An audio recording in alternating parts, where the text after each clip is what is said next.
नमस्कार, आप सभी का स्वागत है हमारे यूट्यूब चैनल हिंदी विद सुमन पर। आज हम लोग यूजीसी नेट परीक्षा जून 2013 हिंदी द्वितीय प्रश्न पत्र हल करेंगे, विश्लेषण सहित व्याख्या। आपको बता दें कि इसमें टोटल 50 प्रश्न हैं, लेकिन यूजीसी नेट जो है 2012 से जो है अपना पैटर्न को चेंज की। उसके बाद जो है द्वितीय प्रश्न पत्र और जो है तृतीय प्रश्न पत्र, दो तरह के प्रश्न पत्र हो गए थे, तो जिसके कारण जो है 75 प्रश्न उधर, इधर 50 प्रश्न, तो टोटल हो जाएंगे 125 प्रश्न। 125 प्रश्न को जो है हल करना है। तो हम जून वाला पेपर जो है 2012 का और दिसंबर वाला, तो उसमें जो है टोटल 125 प्रश्न था, इसलिए जो है उसका 3 वीडियो बन गया है। और 2013 का भी जून का पेपर जो है, इसमें भी जो है 50 प्रश्न द्वितीय प्रश्न पत्र में और तृतीय प्रश्न पत्र में जो है 75 प्रश्न। तो हम लोग ये जो है तैयारी net GRF, KVS, TGT, PGT, DSSB और बिहार में होने वाले जो है असिस्टेंट प्रोफेसर की बहाली के लिए अत्यंत महत्वपूर्ण है, क्योंकि जो हम 2004 से लेकर के 2025 तक के प्रश्न पत्र हल करेंगे नेट जीआरएफ का। इसी तरह के प्रश्न बनने का संभावना है। आप किसी भी एग्ज़ाम जहां हिंदी पूछा जाता है तैयारी कर रहे हैं, तो आप जुड़ करके हमारे साथ अपना एग्ज़ाम का अच्छे से तैयारी कर सकते हैं। आइए, पहला प्रश्न है, उत्तर दीजिएगा कमेंट में। आप हिंदी साहित्य का जो है प्रथम इतिहासकार कौन थे? जॉर्ज ग्रियर्सन, रामचंद्र शुक्ल, शिव सिंह सेंगर या घासदासी? तो इसका सही आंसर है हिंदी साहित्य का प्रथम इतिहास जो घासदासी ने लिखा था।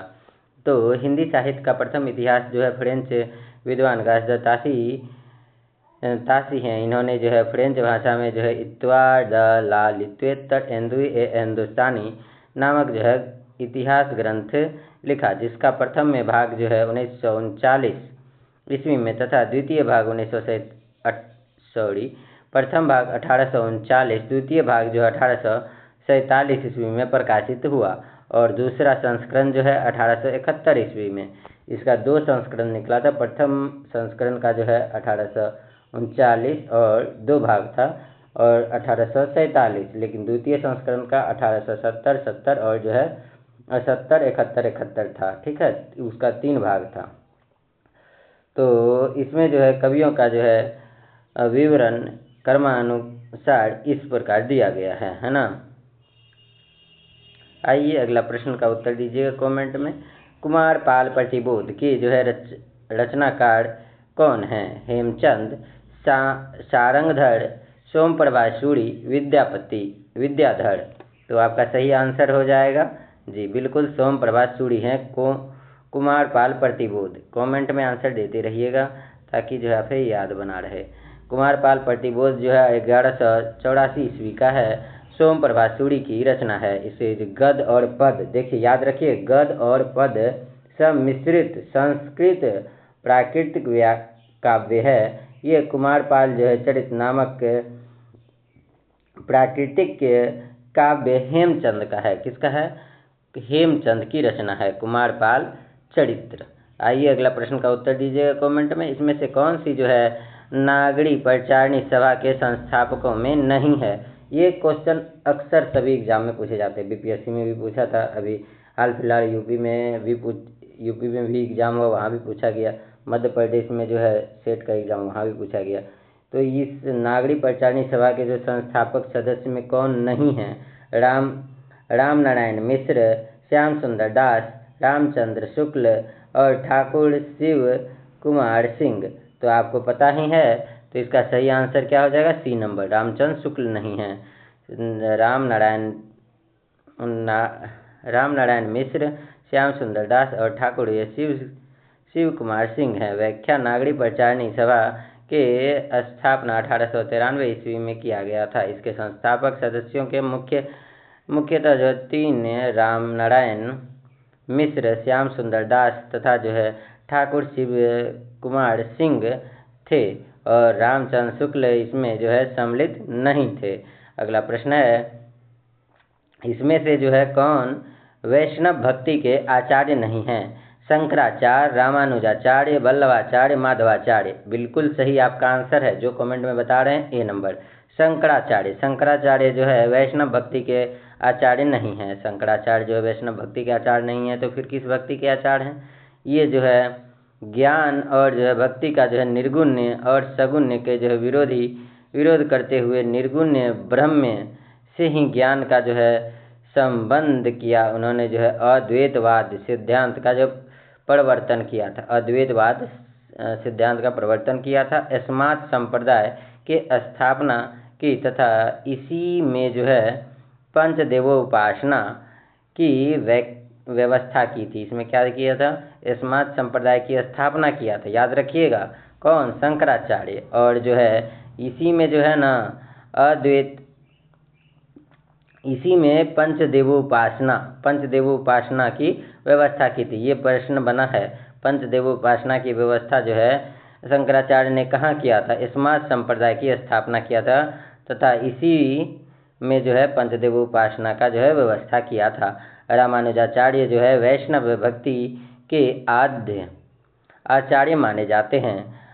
जगनिक की जो है रचना कही जाती है? बिसलदेव रासो, परमाल रासो, पृथ्वीराज रासो, आल्हाखंड।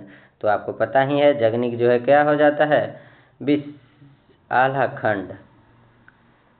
आइए देखते हैं, जगनिक की रचना दो है, एक तो आल्हाखंड भी है और परमाल रासो भी है। जगनिक की रचना जो है मूलतः जो है परमाल रासो है और इसी को जो है उत्तर प्रदेश में आल्हाखंड कहते हैं। परमाल रासो तो प्रमुख रचना है, लेकिन इसी को उत्तर प्रदेश में क्या कहते हैं? आल्हाखंड कहते हैं। और 1865 ईस्वी में जो है चार्ल्स इलियट ने जो है आल्हाखंड के नाम से इसका प्रकाशन करवाया था। आल्हाखंड के नाम से जो है कौन प्रकाशन करवाया था? चार्ल्स इलियट ने। कब? 1865 ईस्वी में। यह एक जो है लोक गेय काव्य है और विकल्प में जो है दोनों होने के कारण जो है यूजीसी नेट ने इसका आंसर जो है क्या माना है? बी और डी दोनों माना। बिसलदेव रासो जो है नरपति नालह की जो है कृति है और पृथ्वीराज रासो चंद्रवरदाई की कृति है। अगला प्रश्न देखिएगा और उत्तर दीजिएगा कमेंट में उत्तर देना ना भूलिए, जिससे आपको याददाश्त बना रहे। राम की शक्ति पूजा की जो है यौगिक प्रक्रिया का स्रोत क्या है? राम की शक्ति पूजा का यौगिक प्रक्रिया का स्रोत क्या है? वेदांत, योग वशिष्ठ, नव वेदांत और हठ योग। तो राम की शक्ति पूजा में यौगिक के प्रक्रिया का जो है स्रोत है नव वेदांत। अब देखिए रामचंद्र शुक्ल के राम की शक्ति पूजा में जो है निराला की जो है क्या है? सबसे लंबी कविता है। क्या है? सबसे लंबी कविता है। यह नव वेदांत यौगिक प्रक्रिया पर जो है आधारित है। इसका जो है प्रेरणा स्रोत जो है कृतवास रामायण बांग्ला है। तो इसका प्रेरणा स्रोत क्या है? कृतवास रामायण बांग्ला। ये भी पूछा गया है कि राम की शक्ति पूजा निराला की जो है सबसे लंबी कविता है, लेकिन जो है इसका प्रेरणा किससे लिया गया है? तो ये कृतवास रामायण जो बांग्ला का था उससे जो है प्रेरणा लिया गया है। अगला प्रश्न का उत्तर दीजिएगा, इसमें से कौन सा तार सप्तक की कवि नहीं है? और तार सप्तक का कवि नहीं है द्वितीय सप्तक, तृतीय सप्तक और चतुर्थ सप्तक, लेकिन उसमें तार नहीं लगा था। ध्यान रखिए, ये बहुत मोस्ट है, काफ़ी बार पूछा जाता है, कभी कभी इसी तरह के प्रश्न भी बन जाते हैं। अब वहीं भारत भूषण अग्रवाल, भवानी प्रसाद मिश्र, प्रभाकर माचवे और गिरिजा कुमार माथुर कौन तार सप्तक के कवि नहीं है? आप गैस कीजिए और उत्तर देने की कोशिश कीजिए। बिल्कुल सही है, भवानी प्रसाद मिश्र। और तार सप्तक के जो है 1943 ईस्वी प्रयोगवाद का जन्म माना जाता है। तार सप्तक से प्रयोगवाद का जन्म माना जाता है। दूसरा सप्तक जो है 1951, दूसरा सप्तक का 1951, तीसरा सप्तक जो है 1959 और चौथा सप्तक 1979 का है। काफ़ी पूछा जाता है कि सप्तक का तीसरा सप्तक का जो प्रकाशन वर्ष बता दीजिए। 1959 का है। और जो है चौथा सप्तक का पूछ ले तो 1979 का है। और इस सप्तकों का जो है संपादक कौन किए थे? तो अज्ञे जी ने किए थे। भवानी प्रसाद मिश्र दूसरे सप्तक के जो है कवि हैं। तो ये देखिए तार सप्तक के कवि नहीं हैं। तो कौन नहीं है? तो भवानी प्रसाद मिश्र। तो लेकिन ये किस सप्तक के कवि हैं? दूसरे सप्तक के कवि हैं। आपको सभी सप्तक का जो है क्रम याद रहना चाहिए। इसके लिए हम जो है ट्रिक भी बनाए हुए हैं, वीडियो आप देख सकते हैं, प्लेलिस्ट में मिल जाएगा आपको। आइए देखते हैं मिश्र। अब देखिए, हाँ, चारों सप्तकों का जो है 7-7 कवियों की जो है रचनाओं का संकलन किया गया है। अब अगला प्रश्न है, एक हथौड़ा वाला घर में और हुआ किसकी पंक्ति है? केदारनाथ अग्रवाल, राम दरस मिश्र, राम कुमार वर्मा, शिव मंगल सिंह सुमन। तो इसका सही आंसर है केदारनाथ अग्रवाल। केदारनाथ अग्रवाल जो है प्रगतिवाद के जो है प्रमुख कवि हैं। एक हथौड़ा वाला घर और हुआ, एक हथौड़ा वाला घर और हुआ, आज नदी बिल्कुल उदास थी। केदारनाथ अग्रवाल की बहुत मोस्ट है कि आज नदी बिल्कुल उदास थी। केदारनाथ अग्रवाल कह रहे हैं, उनकी पंक्ति है तथा जो है उनके प्रमुख काव्य कृतियाँ इस प्रकार है। युग की गंगा 1947, नींद के बादल 1947, नींद के बादल और युग की गंगा दोनों जो 1947 है। और फूल नहीं रंग बोलते हैं 1965 इत्यादि इनकी प्रमुख जो है काव्य कृतियाँ हैं। अगला प्रश्न है, प्रयोगवाद को जो बैठे ठाले की धंधा किसने कहा था? नागेंद्र ने, या शिवदान सिंह चौहान ने, राम कुमार वर्मा ने, या जो है नंदुलारे वाजपेयी ने? तो आपका सही आंसर क्या हो जाएगा? बिल्कुल सही है, नंदुलारे वाजपेयी ने कहा था। प्रयोगवाद को क्या कहा था? बैठे ठाले की धंधा। इससे पिछले एग्जाम में भी इस तरह के प्रश्न बने थे। नंदुलारे वाजपेयी को जो है प्रायः जो है छायावादी और स्वच्छंदवादी, सौष्ठववादी, रसवादी तथा जो है अध्यात्मवादी समीक्षक कहा जाता है। कैसा कैसा? तो छायावादी, स्वच्छंदवादी, सौष्ठववादी और रसवादी जो है तथा अध्यात्मवादी जो है समीक्षक कहा जाता है। इन्होंने जो है प्रयोगवाद को जो है बैठे ठाले की धंधा कहा है।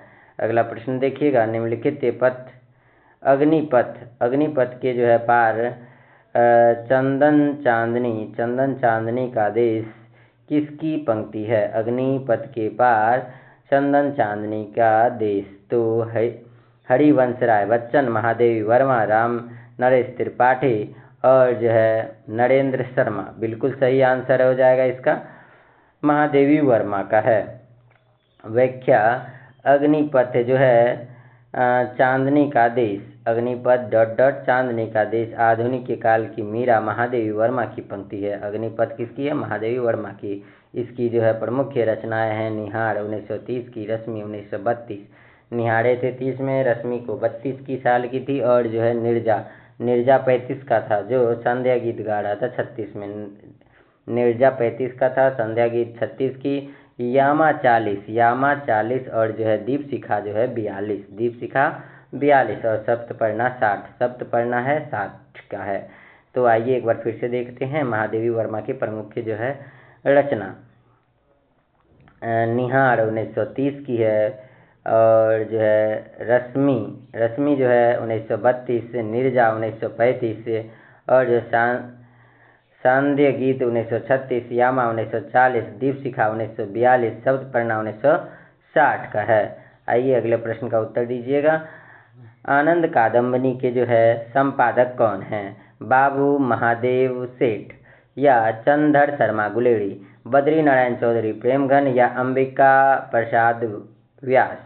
तो इसका सही आंसर हो जाएगा जी, बिल्कुल सही है, बद्री नारायण चौधरी प्रेमघन। जो आनंद कादम्बनी के जो है संपादक कौन है? बद्री नारायण चौधरी प्रेमघन है। आनंद कादम्बनी जो है 1881 ईस्वी में जो है मासिक के तथा जो है नागरी नीरद जो है 1893 में, नागरी नीरद कब निकला था?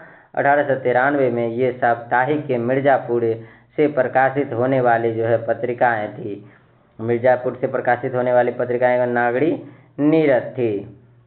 आनंद कादम्बनी 1881 मासिक पत्रिका जो नागरी नीरद 1893 था, जो साप्ताहिक मिर्जापुर से, नागरी नीरद कब से निकलता था? 1893 में साप्ताहिक मिर्जापुर से प्रकाशित होने वाली जो है पत्रिकाएं थी। इसके जो है संपादक बद्री नारायण चौधरी प्रेमघन हैं। फादर कामिल बुल्के, फादर कामिल बुल्के को जो है हिंदी साहित्य में जो है महत्व दिया जाने के कारण क्या है? कोश निर्माण या राम कथा लेखन, तुलसी साहित्य के विशेषज्ञ, या ये सभी। तो इसका हो जाएगा बी नंबर, ये सभी। तो कामिल बुल्के, फादर कामिल बुल्के हिंदी साहित्य का महत्वपूर्ण क्यों जाने जाते हैं? क्योंकि कोश निर्माण करते थे। यह जो राम कथा लेखन करते थे, तुलसी साहित्य के विशेषज्ञ थे। और व्याख्या देखिएगा, फादर कामिल बुल्के का जन्म जो है 1909 ईस्वी में जो है बेल्जियम में हुआ था। और ये राम कथा का विकास पर जो है शोध कार्य किया था। राम कथा का जो है उत्पत्ति और जो है विकास से मुक्तिदाता, नया विधान, अंग्रेजी हिंदी शब्दकोश, नीलाक्षी, बाइबिल का जो है हिंदी अनुवाद तथा जो है तुलसी साहित्य पर जो है विशेष कार्य किया था। 1982 ईस्वी में जो है दिल्ली में इसका जो है निधन हो गया था। कहाँ पे निधन हो गया? दिल्ली में। बहुत सारा काम किए थे। और बाइबिल का जो है हिंदी अनुवाद, तुलसी साहित्य का विशेष कार्य किए थे। याद रखिएगा, कौन? फादर कामिल। 1882 में दिल्ली में इनका निधन हो गया। अब प्रश्न का उत्तर दीजिएगा। वट पीपल के जो है लेखक कौन हैं? हरिवंश राय बच्चन, या निर्मल वर्मा, रामधारी सिंह दिनकर, या राम कुमार वर्मा। वट पीपल जो है ना, बिल्कुल सही है। किसका? रामधारी सिंह दिनकर का है। मिट्टी की ओर 1946 का है। मिट्टी की ओर कब जा रहे हैं? 1946 में जा रहे हैं। अर्धनारीश्वर 1952 का है। अर्धनारीश्वर कब का है? 1952 का है। रेती के फूल 1954, रेती के फूल 1954। वेणुवन जो है 1958 का है। उजली आग 1956 का है। उजली आग कब की है? उजली आग 1956 की है। वट पीपल जो है 1961 का है। साहित्यमुखी 1968 का है। इत्यादि जो है रामधारी सिंह दिनकर की निबंध संग्रह है। रामधारी सिंह दिनकर का निबंध संग्रह एक बार बहुत महत्वपूर्ण है। एक बार फिर से सुनिएगा। मिट्टी की ओर 1946। अर्धनारीश्वर बहुत बार पूछा जाता है। अर्धनारीश्वर इसीलिए जो है ये 4 का आता 2, अर्थात जो है 52, 42 नहीं 52। अर्धनारीश्वर कब का है? 1952 का है। रेती के फूल जो है किसका है? रामधारी सिंह दिनकर का है। रेती के फूल ये सब क्या है? निबंध है। रेती के फूल 1954 का है। वेणुवन जो है 1958 का है। क्या है? तो निबंध संग्रह है। किसका? दिनकर का। वहीं जो है उजली आग 1956, वट पीपल 1961, साहित्यमुखी 1968 इत्यादि रामधारी सिंह दिनकर का निबंध संग्रह है। अगला प्रश्न है, समांतर कहानी के जो है पुरस्कर्ता हैं महीप सिंह, कमलेश्वर, या मोहन राकेश, या राजेंद्र यादव। तो इसका सही आंसर हो जाएगा कमलेश्वर। कमलेश्वर जो है समांतर कहानी के पुरस्कर्ता हैं। कहानी आंदोलन ने जो है और पुरस्कर्ता देखिए, नई कहानी जो है 1956-57 में मोहन राकेश, राजेंद्र यादव और कमलेश्वर इसके जो है पुरस्कर्ता थे। और कहानी जो है इसके जो है सन हो जाएगा 1960, जिसको साठोत्तरी भी कहानी कहते हैं। इसके जो पुरस्कर्ता है डॉक्टर गंगा प्रसाद विमल। वहीं सचेतन कहानी 1964 का है, डॉक्टर ये महीप सिंह का है। सहज कहानी 1968 का है, अमृत राय का। समांतर कहानी 1972 कमलेश्वर का है। समांतर कहानी 1972 कमलेश्वर का है। सक्रिय कहानी 1979 का है, राकेश वत्स का है। राकेश वत्स का है। ये चार्ट याद कर लीजिएगा। नई कहानी 1956 मोहन राकेश और राजेंद्र यादव, कमलेश्वर। कहानी जिसको साठोत्तरी कहानी भी कहते हैं, ये डॉक्टर गंगा प्रसाद विमल का है। और जो है सचेतन कहानी जो है सचेतन 64 का है, महीप सिंह का है। सचेत महीप सिंह हो गए थे। वहीं सहज कहानी 1968 का है, अमृत राय। समांतर कहानी 1972 कमलेश्वर का है। सक्रिय कहानी 1979 राकेश वत्स का है। अगला प्रश्न है कि शेष यात्रा के जो है लेखिका कौन है? उषा प्रेमवदा, कृष्णा सोबती, नासिरा शर्मा, या मन्नू भंडारी। तो इसका सही आंसर हो जाएगा उषा प्रेमवदा। शेष यात्रा के लेखक कौन हो जाएंगे? उषा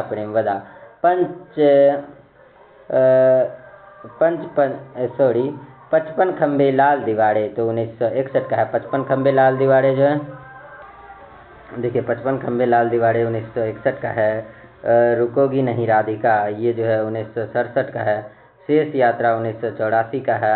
अंतरवर्षी 2000 ईस्वी का तथा भय कबीर उदास से 2007 का है। उषा प्रेमवदा के उपन्यास हैं। अगला प्रश्न का उत्तर दीजिएगा। अगला प्रश्न है हाँ, निम्नलिखित में से जो है कौन सा रचना उपन्यास नहीं है? अजय की डायरी, एक साहित्य की डायरी, जयवर्धन पहला गिरमिटिया। तो इसका सही आंसर है एक साहित्य की डायरी। यह जो है उपन्यास नहीं है, तो उपन्यास नहीं है तो फिर है क्या? आलोचनात्मक कृति है। एक साहित्य की डायरी जो है 1964 ईस्वी की है, जो मुक्तिबोध की आलोचनात्मक की कृति है। और यह जो है, जबकि अन्य सभी अजय की डायरी 1960, जयवर्धन ने 1956, पहला गिरमिटिया 1999। पहला गिरमिटिया कब का है? 1999। काफ़ी पूछा जाता है किन की रचना है? डॉक्टर देवराज की है। किसकी है? देखिए ये जो है गिरिराज किशोर का है। किसका है? गिरिराज किशोर का है पहला गिरमिटिया। और जो है जयवर्धन जो है 1956 जयवर्धन का है। और जो है डायरी 1960 ये किसकी है? देवराज का है।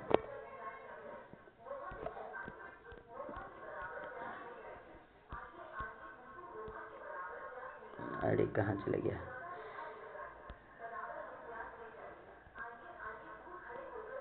अगला पेज था ना। हाँ चलिए अगला प्रश्न का उत्तर दीजिएगा। झोपड़ी से जो है राजभवन तक के लेखक कौन हैं? नेमिष राय या माता प्रसाद या केवल भारती या सूरजपाल चौहान। तो इसका सही आंसर क्या हो जाएगा? माता प्रसाद। माता प्रसाद जो है झोपड़ी से राजभवन तक। कौन जा रहे हैं? माता प्रसाद जा रहे हैं। तो झोपड़ी से राजभवन तक के लेखक के माता प्रसाद हैं। झोपड़ी से राजभवन 2002 की है, माता प्रसाद की है। अपने अपने जो है पिंजरे 1995 मोहनदास ने मिश्राई की है। और तिरस्कृत जो है 2002 की है, सूरजपाल चौहान की। तिरस्कृत 2002 की है, सूरजपाल चौहान की है। और संतृप्त जो है 2006 की है, सूरजपाल चौहान की है। अगला प्रश्न है अगले जन्म में मोही बिटिया ना की जो। अगले जन्म मोही बिटिया ना की जो, तो ये लेखिका कौन है? मधु कांकिया या जो है अनामिका या उषा राजेश सक्सेना या मृणाल पांडे। तो इसका सही आंसर हो जाएगा,